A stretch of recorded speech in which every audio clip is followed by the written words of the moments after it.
Welcome to the Abolitionist Sanctuary podcast, where we consider critical conversations at the intersections of religion, abolition, and Black motherhood. I am your host, Reverend Dr. Nikia Smith-Robert, the Executive Director of Abolitionist Sanctuary. We are a national coalition leading a faith-based abolitionist movement. Be sure to visit us and become a member at abolitionistsanctuary.org, download our mobile app, and join our social learning platform. Take courses and become certified in abolition as social change at abolitionacademy.com. Check out our new documentary project, subscribe to our newsletter, follow us on social media at Abolitionist Sanctuary, and donate to our organization. Thank you to Cara Solutions Multimedia Company, and welcome to all of our visual audiences who are joining us on YouTube, Facebook, social media, and all other streaming platforms. Please share this podcast and invite others to listen and watch with you. Join me in welcoming our special guests.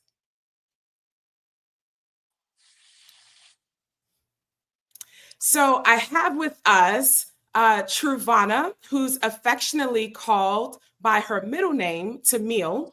Tamiel is an intergenerational Altadena native. She lives in the same home that her mother owned for more than 50 years prior to the Eaton Canyon fires. Tamiel attended John Muir High School, Go Mustangs. Her mother was a chartered member of Victory Bible Church. Tamiel now owns her own business, Braids by True, that she founded over 30 years ago. serving the Altadena community. Her purpose is more than cosmetology, but a cosmic calling to boost women's self-esteem through hair and holistic aesthetic care. She is a mother, grandmother, and entrepreneur. Welcome, Tamiel. Hello, thank you. Let us also welcome Shimica Gaskins, who is the president and CEO of End Child Poverty California, powered by Grace. With a background in law and public policy, she brings expertise in criminal justice reform, children's rights, and social equity.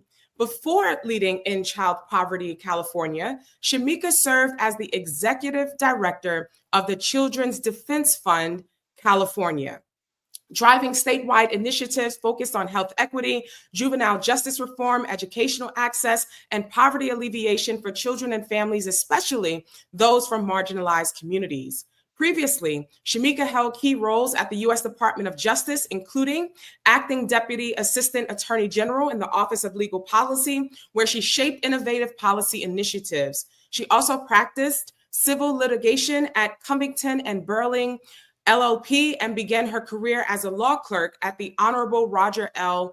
Gregory Fourth Circuit and the Honorable Victoria Roberts, Eastern District of Michigan. Shimica earned her JD from Georgetown University's Law Center and graduated cum laude with a BA in philosophy from the Catholic University of America. An active leader in the nonprofit sector, she serves on the boards of Impact Justice, the California Budget and Policy Center, the Liberty Hill Foundation, and the Institute for Success. And we're going to put a bookmark in for Abolitionist Sanctuary.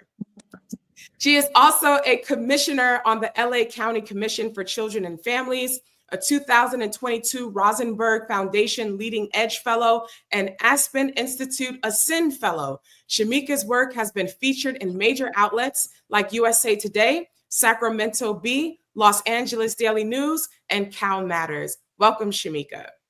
Thank you for having me.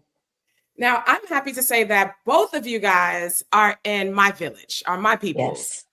Tamiel braids my hair and my children's hair and has done so for as long as we lived in California, so for about 13 years. Mm-hmm. And Shimica and I met at Harambe Summer Camp, which is a Christian-based ministry and program serving local youth, because our children both attended the camp. So I'm excited to have you both here to highlight the work that you're doing in the community and to also solicit support for the ways in which we can advocate for you and others who have been affected by the Eaton Canyon wildfires. So let us hop right into our time together. As I shared with you in the studio, have yourself a good time. Consider this a conversation at the kitchen table. Maybe we're getting our hair done in your shop, Tamiel. So let's be comfortable. Let's have a good time and let's get to talking. First, tell me your pronouns. And for our visitors who will not be joining visually or are visually impaired, give us a description of how you are showing up in this space, and then who are your people. So we'll start with Tamiel, and then we'll go to Shimica. Okay. My pronoun is she, her. What was the other question? Visual of how I'm showing up in this. I am showing up determined and just trying to push forward. This has been a very trying time. And my people are like yourself, like I've been able to just express how I feel, and you have connected me with so many resources. There's been like the Change Reaction community. They have really rallied behind us. So I just had to wrap my head around what really happened and push forward and make myself available for those who wanted to help me.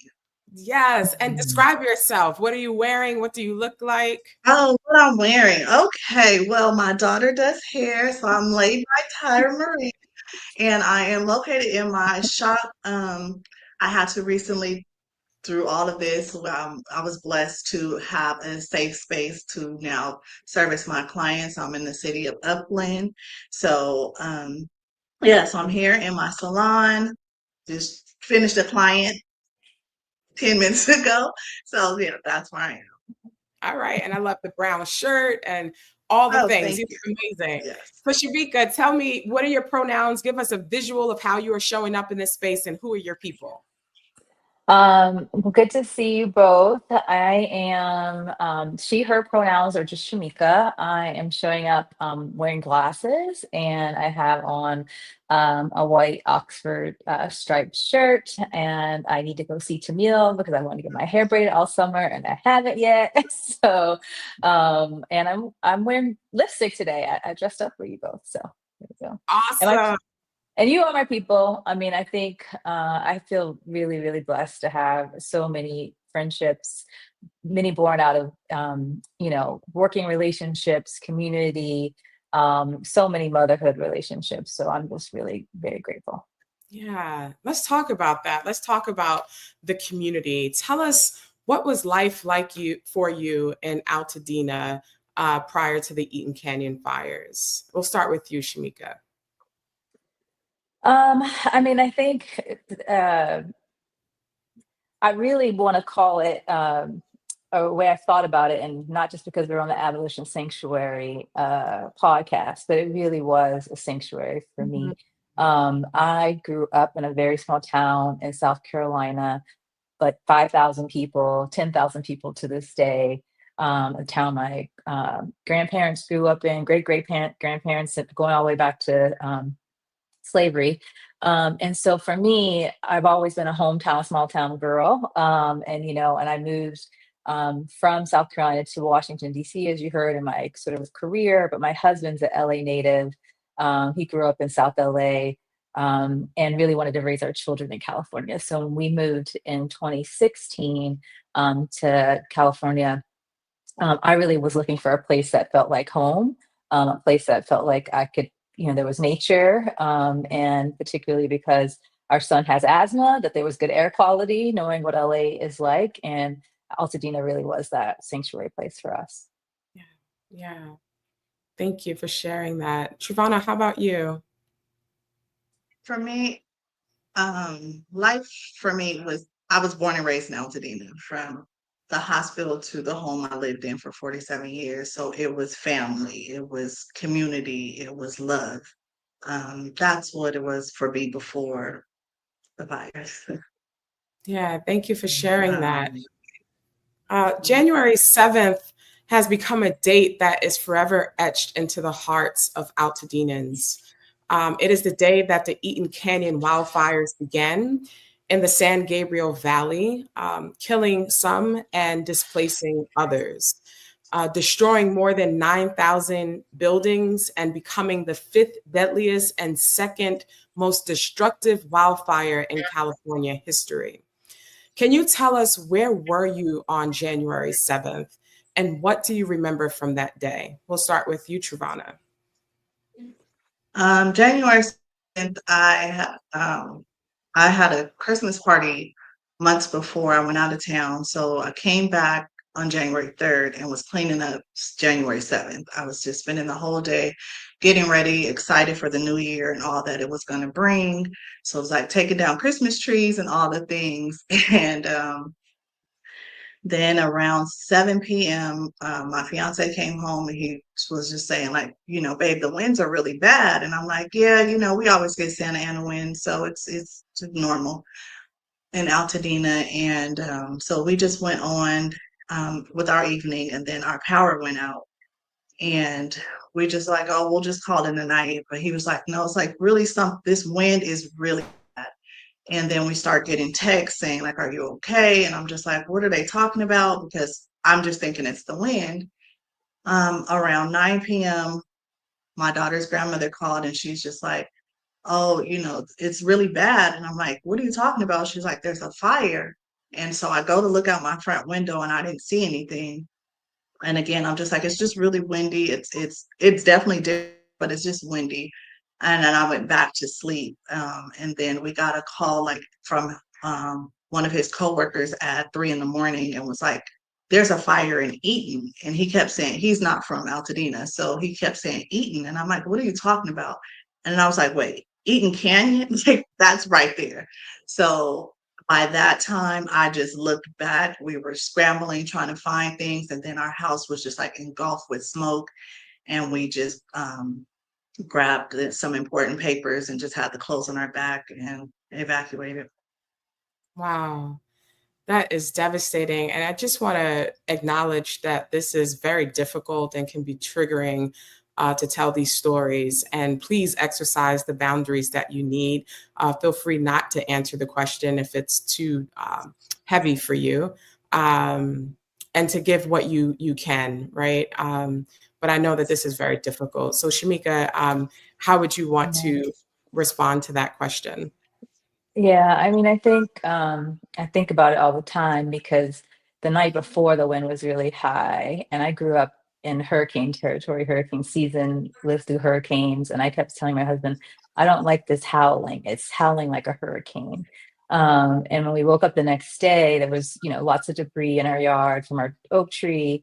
Um, but everything seemed fine. And then by the time we took the kids to school, the power was out. And so actually, I didn't really know anything about the Palisades fire until about 2 or 3 o'clock in the afternoon when I went to pick the kids up and was listening to NPR. And it was like, oh my God, there's a fire in the Palisades. But I was trying to get them home early because we didn't have power, and I wanted to make sure like everybody can kind of get settled in before, the night began.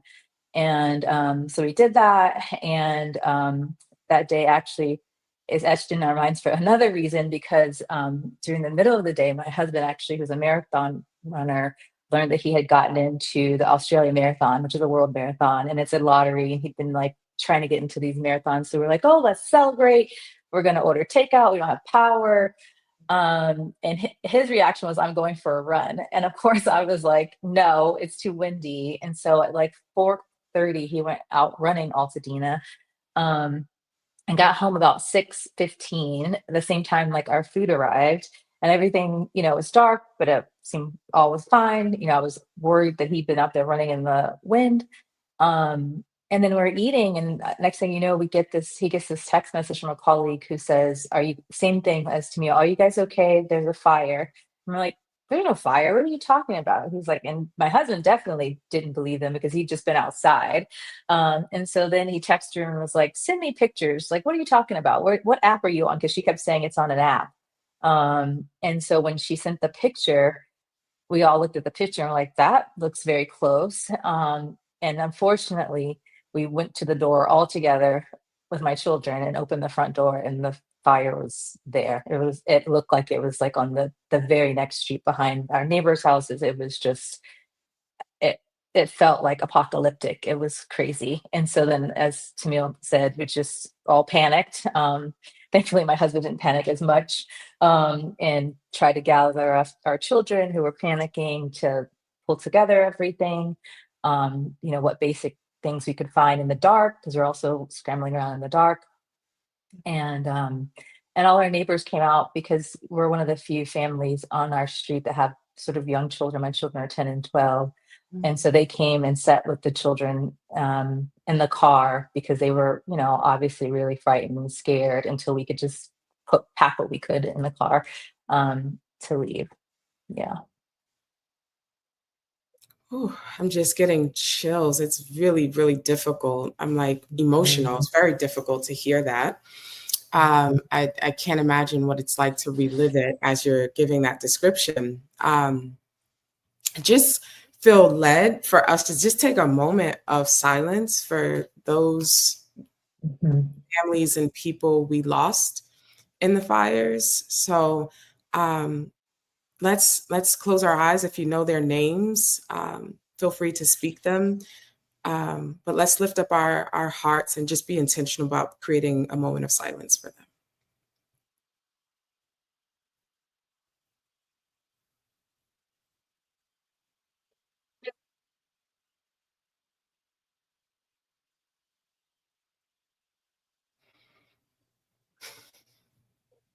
May their memory be a blessing. Ashe. Ashe. Thank you for sharing your stories. I am terribly sorry that you guys have endured these challenges without any warning or notice. And in fact, I'm sure, as we are investigating the situation, there are things that could have been done better to ensure that you guys had the proper notice and resources to come out better in a situation like this. If you are open, perhaps you can tell me, what was the morning of January 8th like? When you woke up that morning, how was it different? And just, kind of walk us through with the reality setting in as you reconcile the loss, the grief, and other emotions with all you needed to do to survive. Tamiel, do you want to start?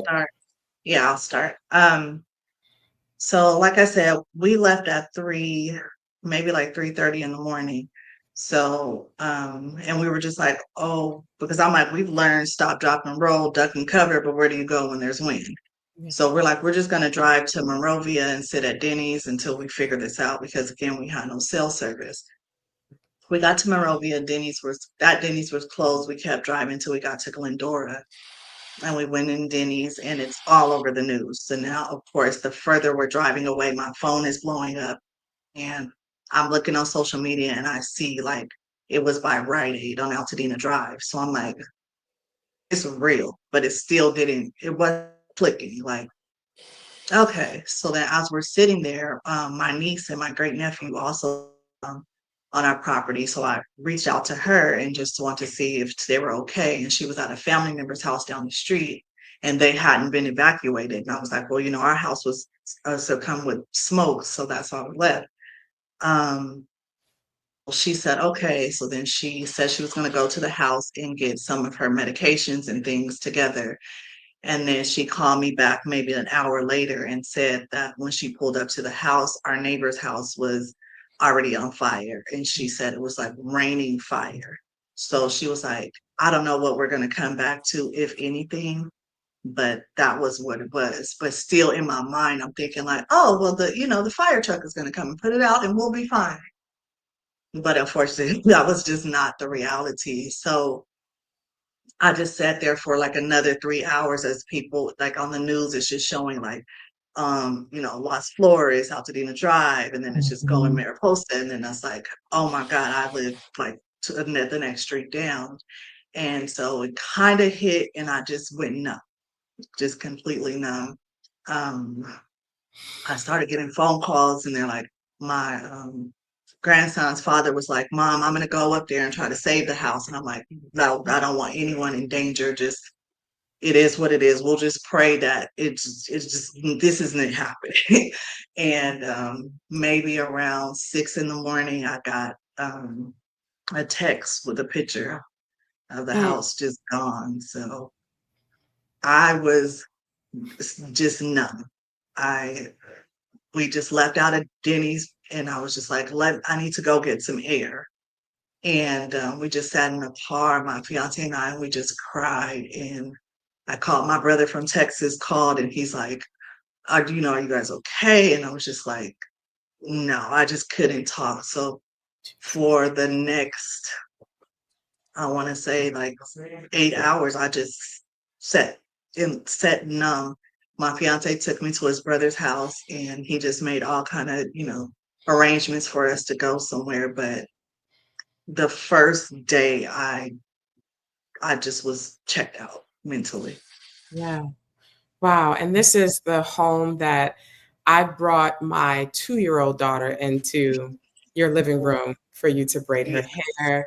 Your mom sitting on the couch right across the fireplace, and seeing your grandchildren in diapers running around. And it was a home filled with love, and a staple in the community, a beautiful, beautiful residence. And to see how quickly that can change in a matter of hours, the difference a day makes, right? How about you, Shimica? Well, we made it to my sister house in Pasadena. So I didn't actually, I don't think I technically never went to sleep. I mean, I just watched the news all night, praying, trying to understand the trajectory. They're like, it's here on this block, and all the same thing Tamiel said, just being like, hopefully it doesn't make, but ironically, when we were leaving, going down the mountain, my daughter said, we're not coming back. Like, it's not going to be there. And I'm just like, why would you say that? And, we're all praying, and, but I think because we saw it so close, that she just had a sense that it wasn't going to be there. But, I hoping and praying that, like, the firefighters airdrop, something was going to put it out before it got further. And so anyway, I don't think I fell asleep probably like at 5:30, and then woke up in a panic because my husband had kept saying he wanted to go back because he just wanted to get more stuff. Like, why can't we, can I get more stuff? There's pictures he wanted. And I kept saying it was too dangerous. Well, once I fell asleep, he left and I went up there. And I can't imagine what he saw, but at about 6 a.m. he called back because I was trying to reach him, but there was no cell service. And so he couldn't get service until he got down the mountain closer to Pasadena, and he called, and I knew that it was gone. Yeah, I mean, just hearing his voice, and he saw it actively burning, no one around, no water, just the helplessness of that. And yeah. I'm so sorry. We were displaced. We did not lose our home. We saw the fires. It did not leap across whatever valley it needed to get to a town nearby, where we live. But smelling the smoke, not knowing if you would be able to return to your home. I remember going through my house and just taking pictures of everything because I thought this might be the last time I see it. And then I also thought if we needed any type of reimbursements or reports, I would have these pictures of what it looked like prior to the fire. I remember taking valuable assets and packing our car with garbage bags of things, taking my son's PS5 and taking my valuables, packing out with toilet paper and pillows and blankets, and just getting on the road, not knowing where we were going, but just knew we had to get away from here. So this is really devastating. And so I'm thinking, now that we are more than 6 months out, right? You told us what life was like prior to January 7th. You told us what the morning of January 8th felt like, the devastation, the numbness.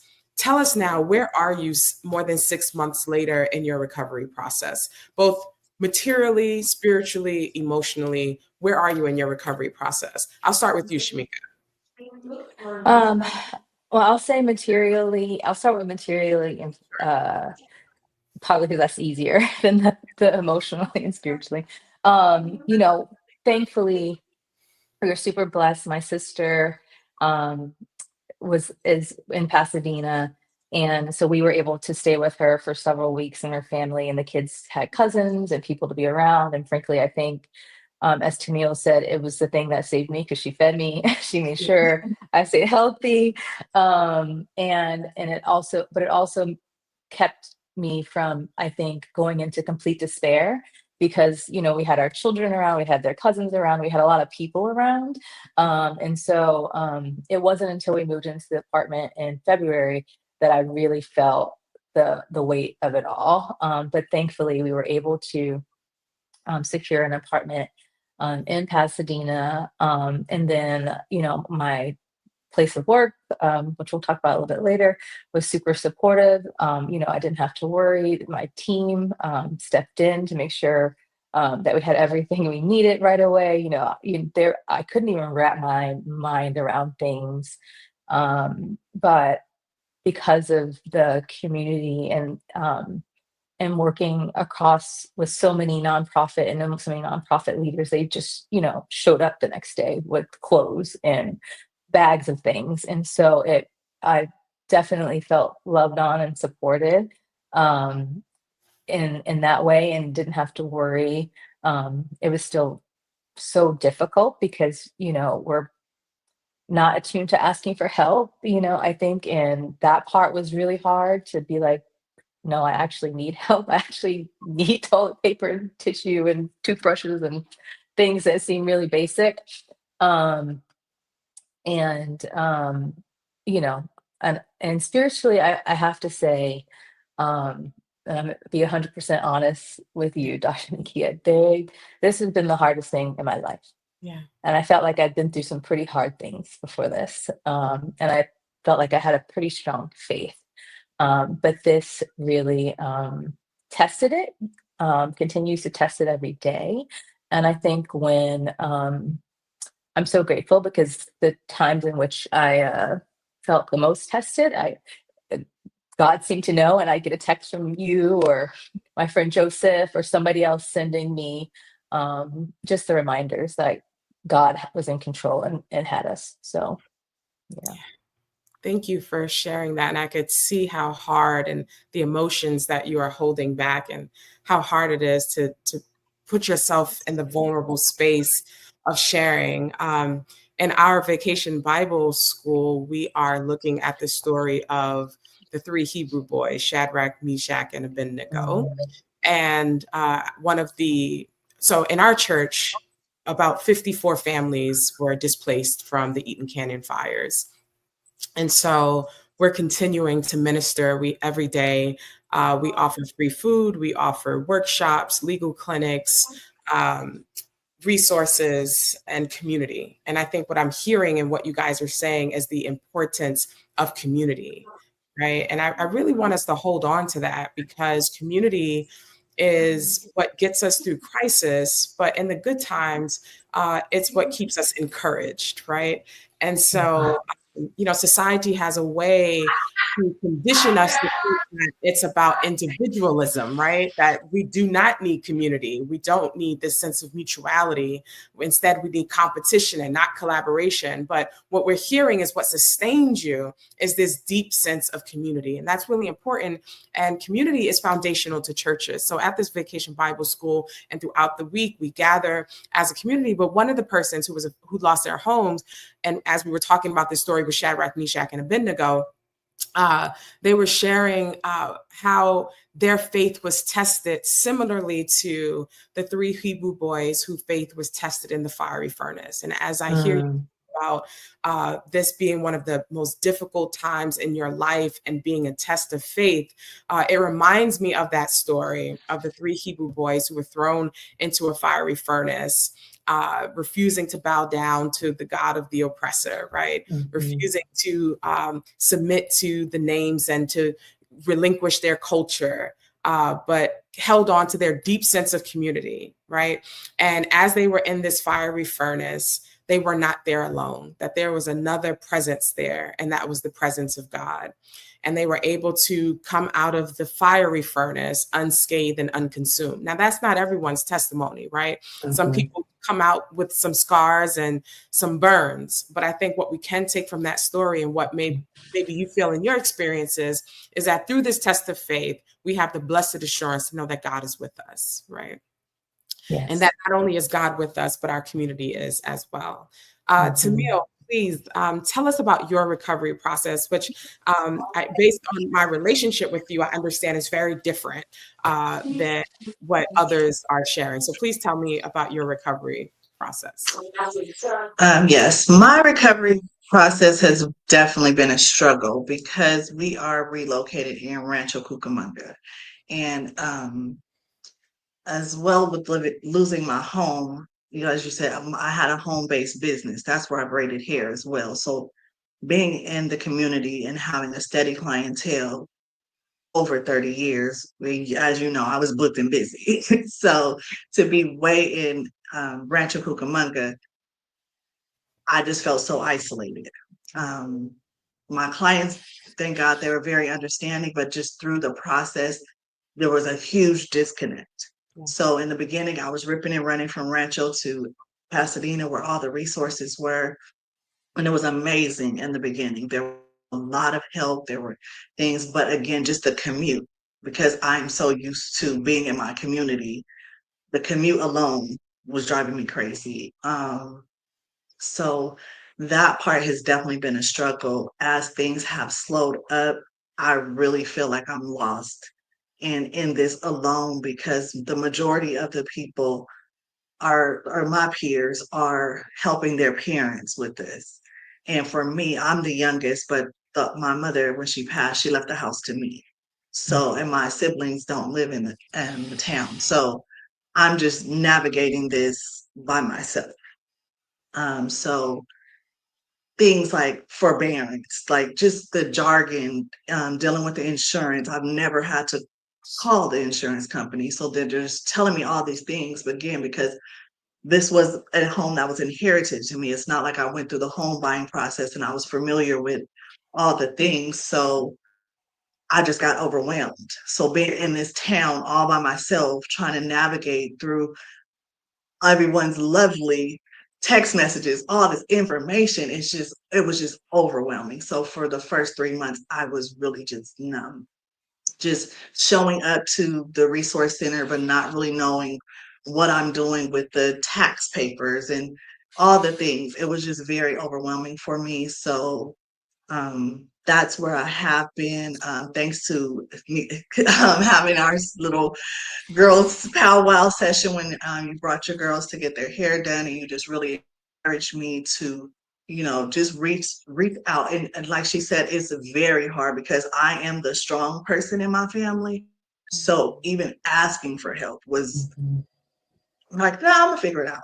I'm gonna figure it out. Mhm. And because I was raised by a strong woman who figured it out. She was a single mother. My father passed when I was 7. So she always figured it out. So that's where my faith comes from, because it's my mother, she did it. So it's just like, Mhm. now I'm just trying to learn how to ask for help and receive the help.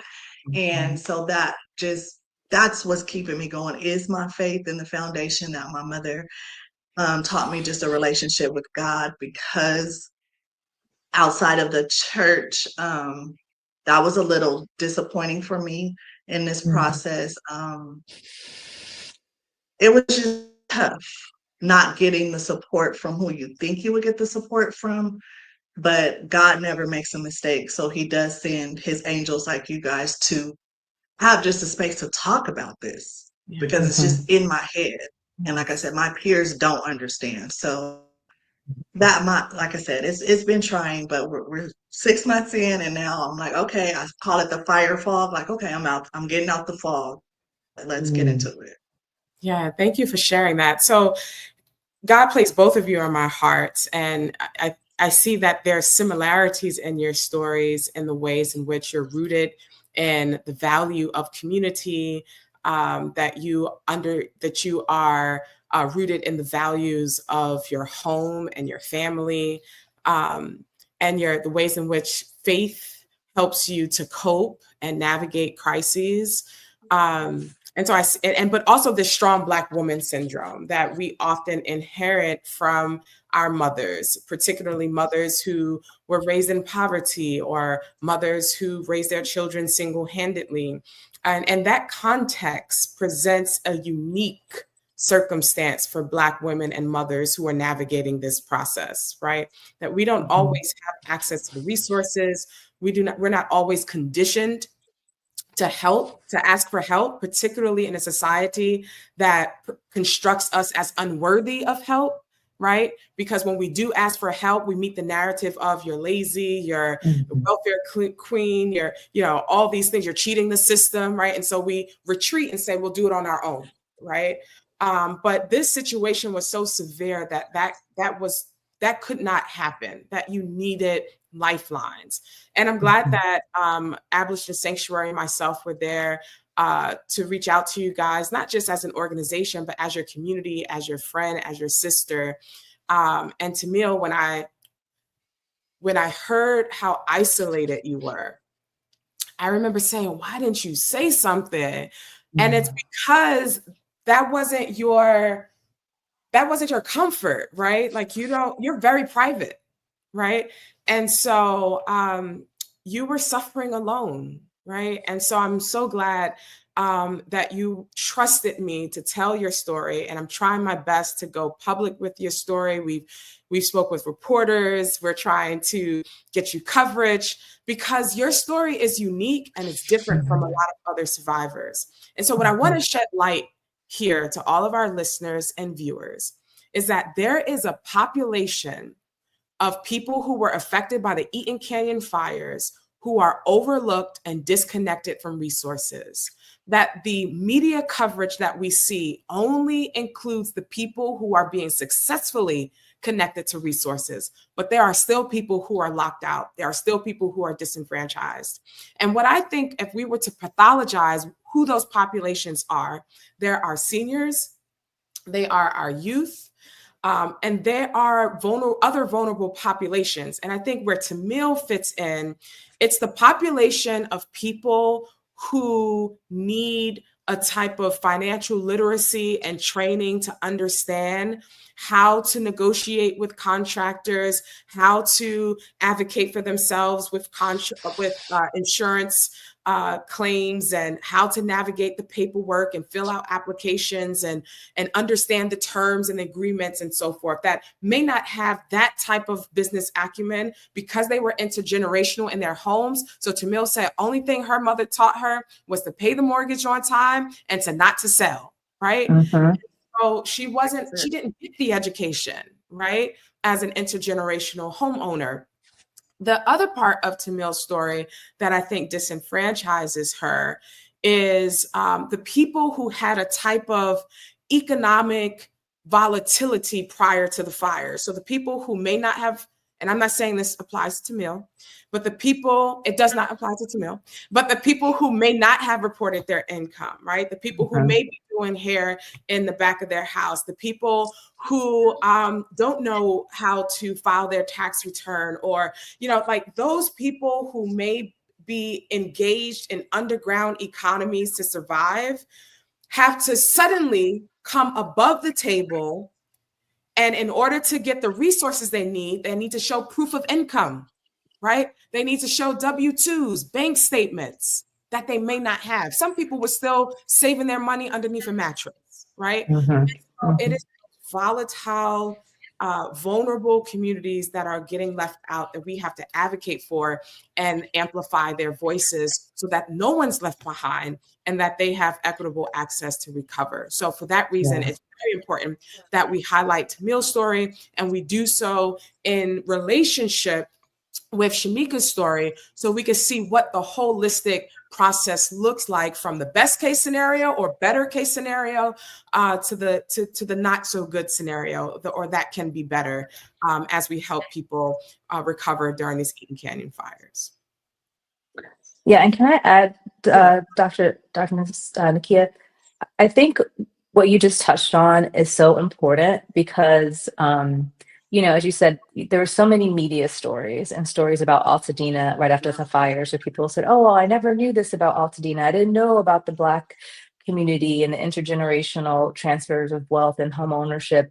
And I think what gets lost in that oftentimes is what you just talked about, is that people may not be living technically below the poverty line, but because you don't have a mortgage or you've never had to have a mortgage and your family passed your home down to you, like your economic situation is just very different. And now to think about having to pay for an apartment and rebuild a home, like there's just a lot that I think is very unique and important for people to understand, even when they think about the type of assistance people might need, as you said, navigating the paperwork, but also navigating, understanding the particular circumstances of each person.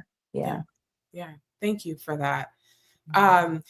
So with that, we have to also be mindful that there is systemic racism, classism, and structural inequities at play. So we think about how long it took for Northwest Altadena to be informed compared to Southeast Pasadena, or the way people in the Palisades received earlier interventions, including a visit from the president, that Eaton Canyon survivors did not receive. So talk to us about how you feel about these disparities and why are they significant. Shimica, do you want to start? I mean, it's angering. I mean, I think that when we think about what could have prevented the fire, right? And part of that is, recognizing just the climate catastrophes, but there's things that could have been prevented. Yet, can we prevent the Santa Ana winds? Probably not. But can we not have overhead power lines and, folks complaining about that for many, many years and nothing ever happening? Yes, and I think particularly around the notification of people, the fact that there was no one to say, this is, no kind of alert system. I mean, I remember being up in the middle of the night and it was still saying the fire was not near my home, right? And these were like community, these were apps, watchdogs or whatever. And so, the fact that people weren't being told, get out, leave now, like that it's okay for you to stay in your home is just unacceptable. Whereas I think, we saw a totally different display of, how people were pushed to get out so much that it was, it was traffic jams and, disruptive in the Palisades. And so, or the fact that all the firefighters were there, I mean, there's just so much that I think when we look back and do deeper dives that you will be able to see that it wasn't just about the circumstances of having two climate catastrophes happen at one time, but in fact, these baked in inequities where that you don't feel like it's important to have as much needed in particular communities, or just having that analysis of like why things played out the way they did. And oftentimes we know people don't want to admit implicit bias and all the other things are the reasons why things could have looked differently. Yeah. Thank you for that, Tamiel. Do you want to add anything? Just basically what she said. It was just very devastating because, like I said, I was just thinking the fire department, which is 3 blocks down from my house, would come. Like, it just makes sense. And then to later find out there was no water in the hydrants, like,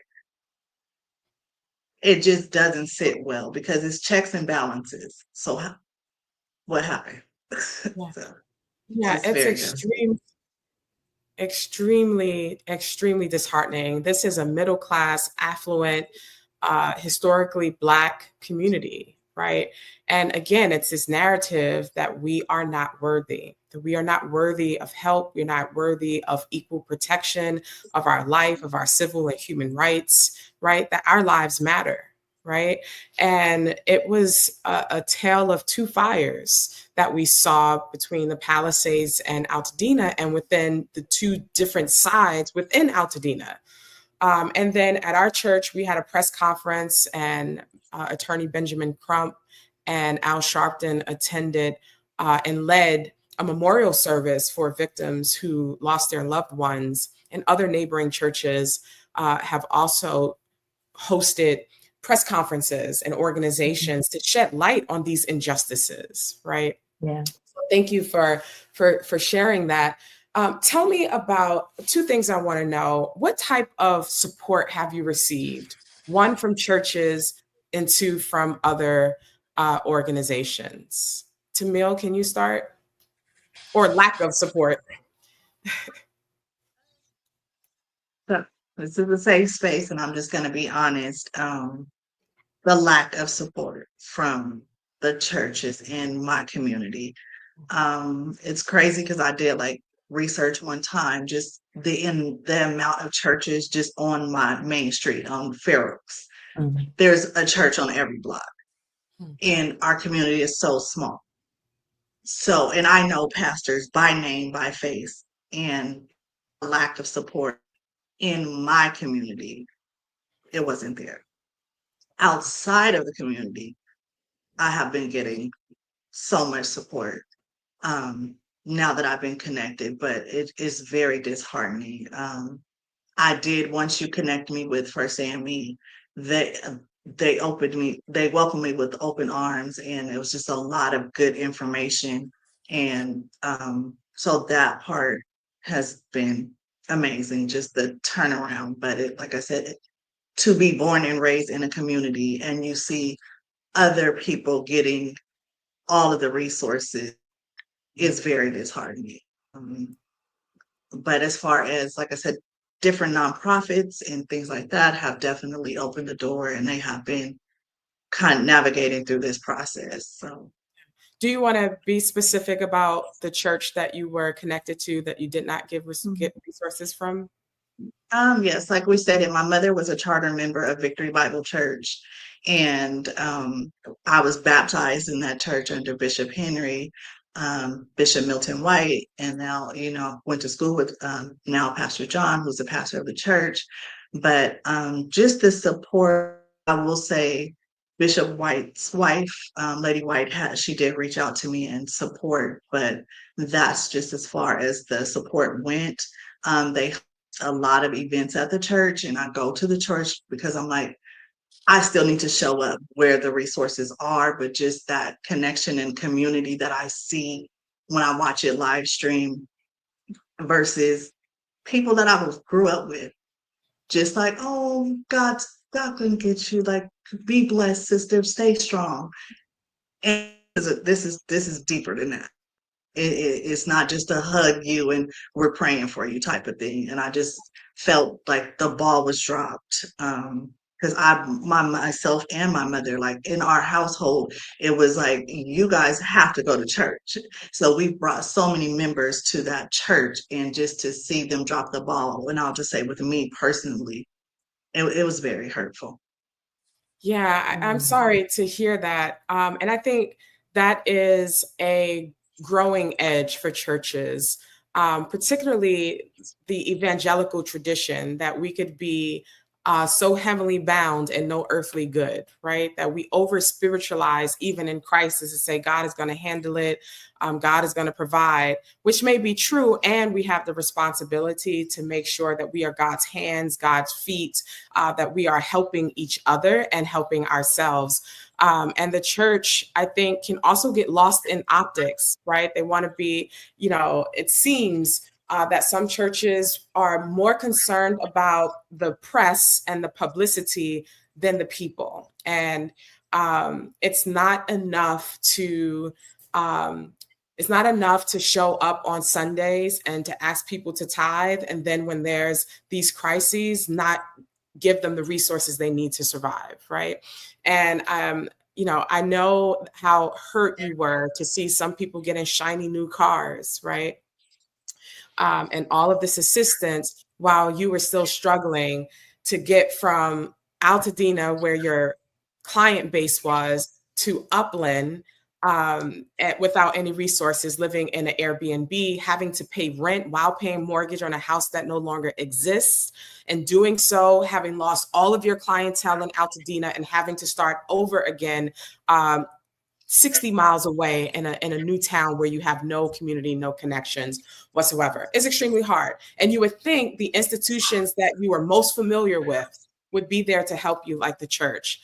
I'm glad that you did find some resources at First AME Pasadena under the leadership of Pastor Larry E. Campbell, and that you felt that you were received with open arms. And so that shows you that it's not all churches, right? Mm-hmm. But that more churches can do better. How about you, Shimica? How has your experiences been with recovery? If you could name particular churches, organizations, and how your faith has grounded you in this crisis. Mm-hmm. Yeah, I mean, I think, I know because of my work and community and working at Children's Defense Fund, and then also in Child Poverty California, I've had the opportunity to work with so many other, as you know, faith groups and community and coalition with folks in terms of being able to organize around anti-poverty issues and so much more. And so for me, those are the people, like I said, who showed up, whether it was with clothes or cash or, are making sure, like when Tamiel was saying, you're in the fog, they were the ones texting me, like, apply for FEMA, like the FEMA application is open. And I'm like, I don't even know how to, you just lose all sense of anything, and so it just, in times, I think, stands still. And so those are the folks who are making sure that, like, I did the things that needed to be done, right? Yeah.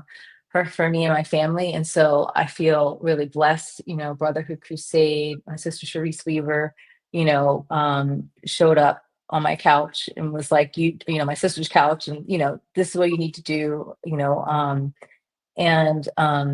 and so many others. Like there's probably too many to name. And that's why I said I'm so blessed that so many people through my work, you know, they really saw themselves as, you know, taking ownership of making sure me and my family were safe and taken care of.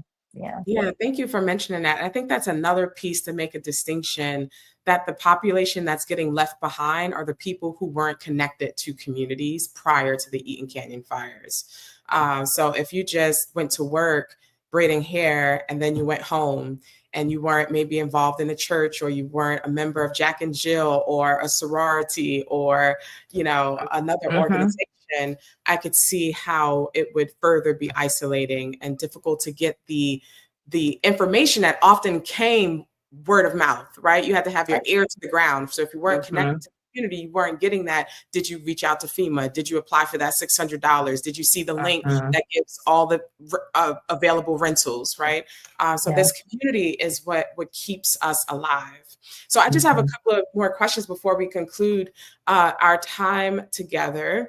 For those who are still perhaps left behind, or people who have access to what they need, but they want to make sure that they are caught up and doing everything that they need to do, can you just kind of, if you were to lead a training, you know, and it was the last slide that said, here are the things that you need to do, what would your advice be to people of what they need to do to get the resources they need to recover?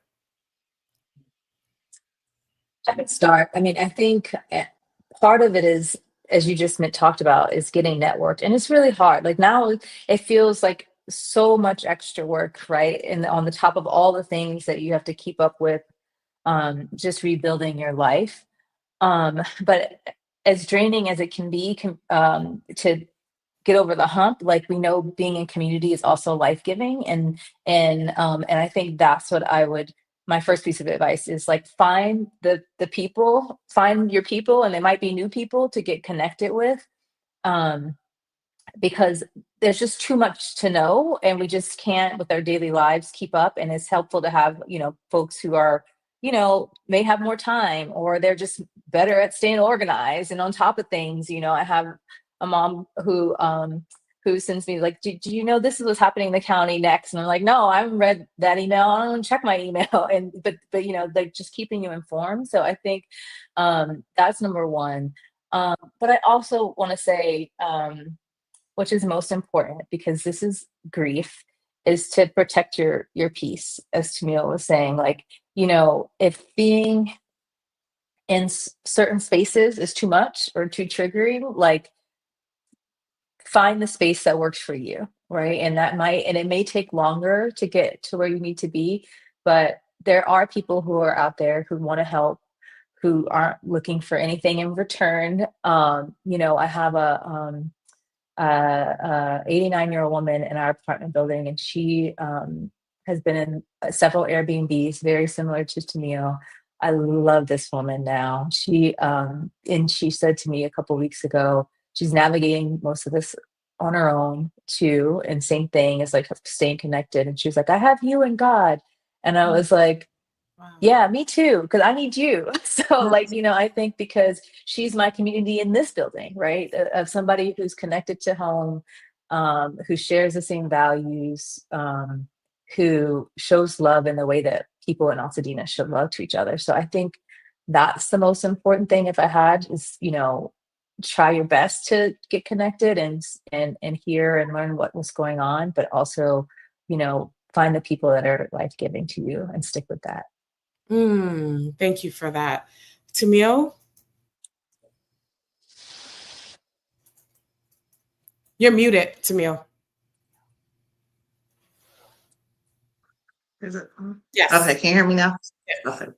I would say number one, to remember to breathe. Just simple stuff like that, because you're just on autopilot. So once you breathe, like I said, most of us are so strong, and we feel like we have to do all the things. Just be willing to ask for help.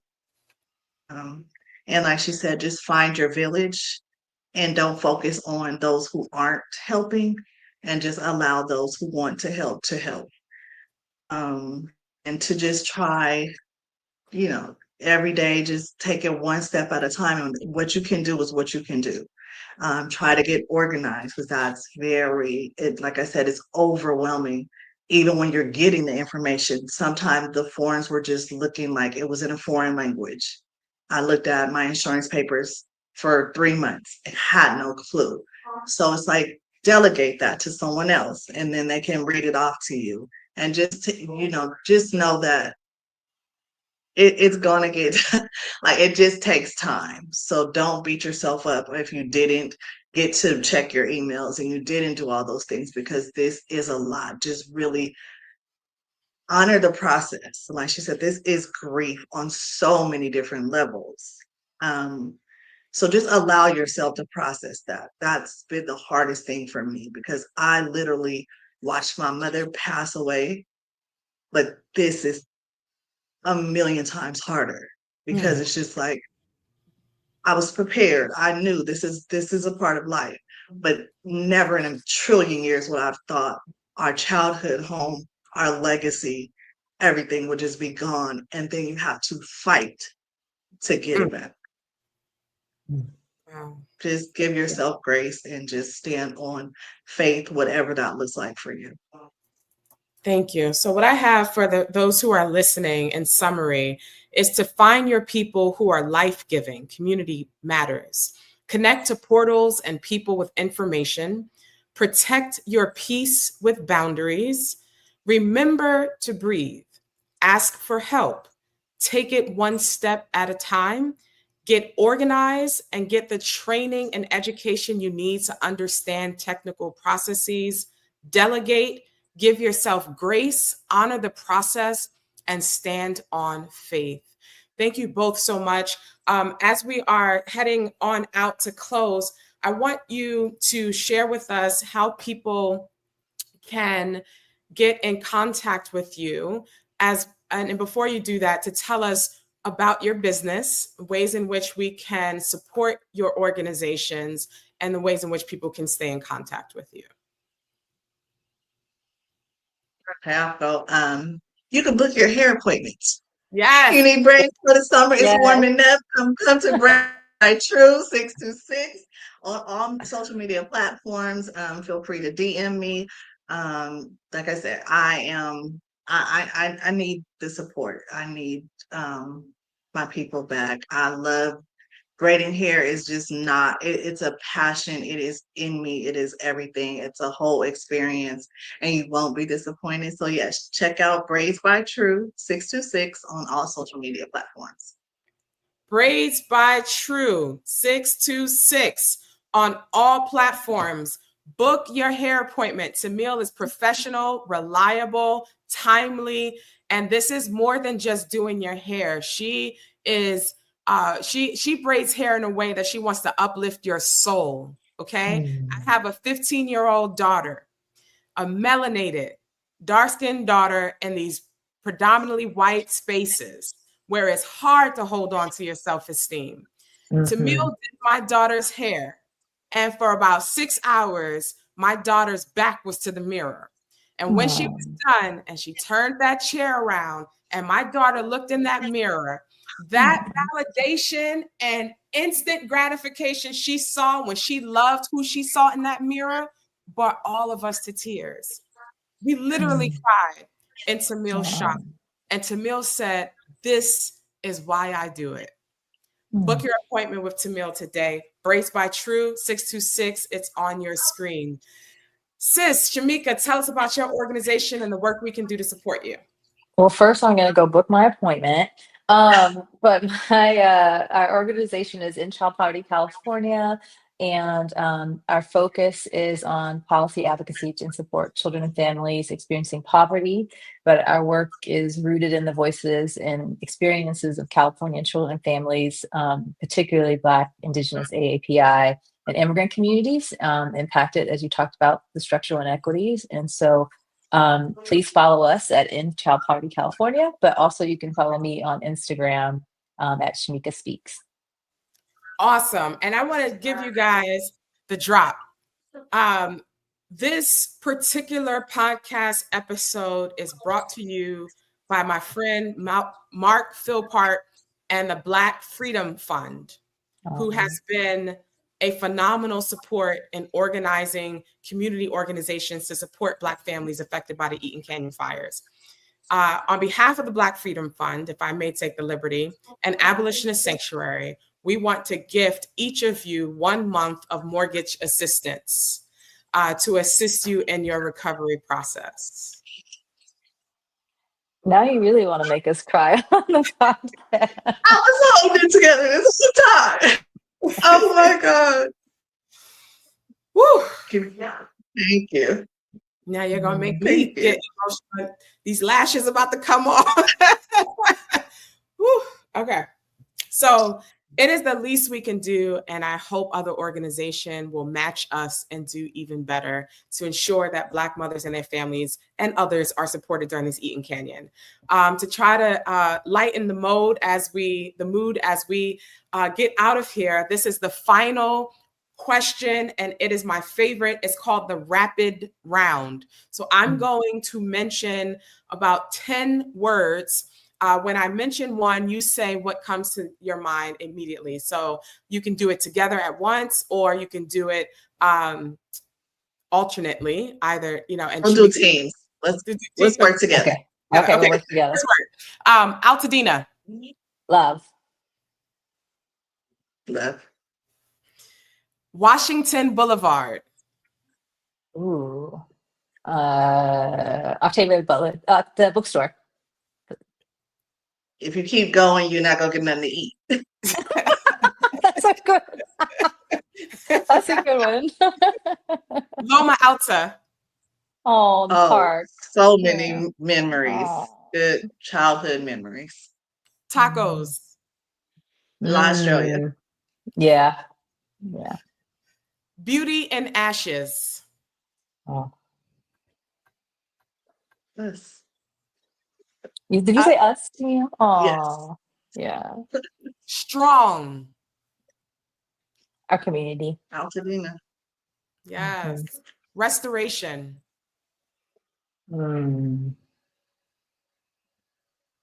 I just imagine my home. Yeah. Kendrick Lamar. They not like us. Exactly. They not like us. Not like us. Faith. Deeply rooted. Mm-hmm. And the last one, Abolitionist Sanctuary. A safe space and love. Absolutely. Thank you. Thank you both for joining us for this episode, Beauty in Ashes. Thank you for joining this conversation on the Abolitionist Sanctuary podcast.